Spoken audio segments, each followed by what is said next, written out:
Ramon TV, habari na burudani kiganjani mwako. Sisi kama wachezaji tunashukuru Mwenyezi Mungu, alhamdulillah, mpaka mazoezi ya mwisho leo. Kwa jumla sote tuko salama, tunamwomba Mwenyezi Mungu aendelee kutulinda, tulale salama, tuamke salama ili tukakabili huo mchezo.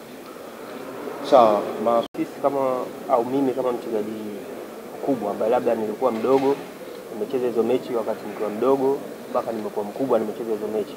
Tunajaribu kuwapa hamasa wadogo zetu kwa sababu wanahitaji kwenda juu, na kama wanahitaji kwenda juu kuonekana zaidi, kicheza mechi kama hizi kubwa vizuri na wakafanya vizuri, basi inakuwa nafasi nzuri kwa wao kwenda juu zaidi.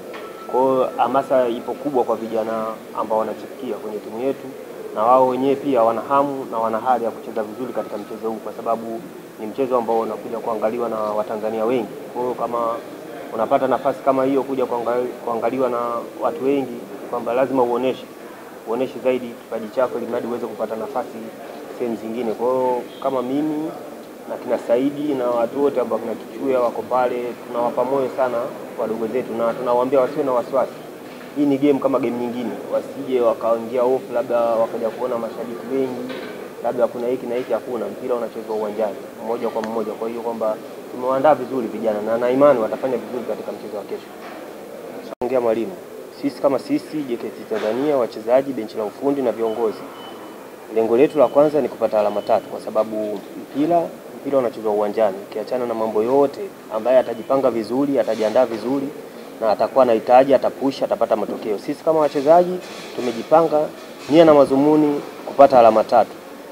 Tumikosa alama 3, basi tukipata alama 1 kwetu alhamdulillah, kwa sababu tunacheza na timu kubwa kama unavyojua, Tanzania nzima inajua. Lakini mwisho wa siku mpira unachezwa uwanjani, kwamba sisi tunaenda kujitolea kwa hali na mali, tunaenda kuvuja jasho ili tuweze kupata alama. Haitakuwa vizuri katika uwanja wetu wa nyumbani kupoteza alama, na hicho ni kitu ambacho sisi tumejiwekea. Kwa hiyo utakuwa mchezo mzuri, lakini tutafanya jitihada na mwenye jitihada atapata matokeo. Alivyoongea mwalimu siwezi kuwa mbali naye. 1-1, 2-2, 1-1, bila sio matokeo mazuri kwa upande wetu, sio matokeo mazuri. Na mpira ni mchezo wa makosa. Unapofanya kosa unaenda kuangalia wapi umekosea, lakini pia hapo makosa yanakuwa tofauti. Leo unaweza kufanya hivi, kesho kufanya vile. Lakini sisi kama wachezaji na kama timu tumekaa, tumeliangalia hilo, tumejipanga kwenda kufanya vizuri katika mchezo. Kwa hiyo sidhani kama inaweza katokea hili swala tena. Kwa hiyo kama sisi wachezaji na timu kwenye hilo tayari tushafanya marekebisho, ambapo tutakumbushana na tunamuomba Mwenyezi Mungu basi watu waendelee kukumbuka ili hilo swali lisitokee.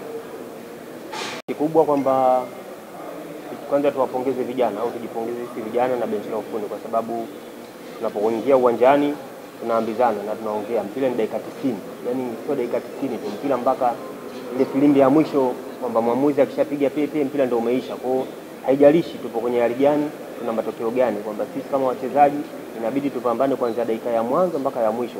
Na kizuri iko kitu kimeingia kwa wachezaji wote ambao wapo JKT, na ndio maana unaona kinachotokea kwamba anaoanza ana upambanaji wake, anaokuja kutoka benchi kwenda naye ana upambanaji wake. Kwa hiyo ni kitu ambacho kipo kimejengeka, kila mchezaji anacho, ndio ambacho kinatusaidia sisi kuweza kusawazisha katika dakika labda za mwisho au kucheza game kwa intensity kubwa. Kwa hiyo ni kitu kama hicho ambacho kipo katika wachezaji wetu.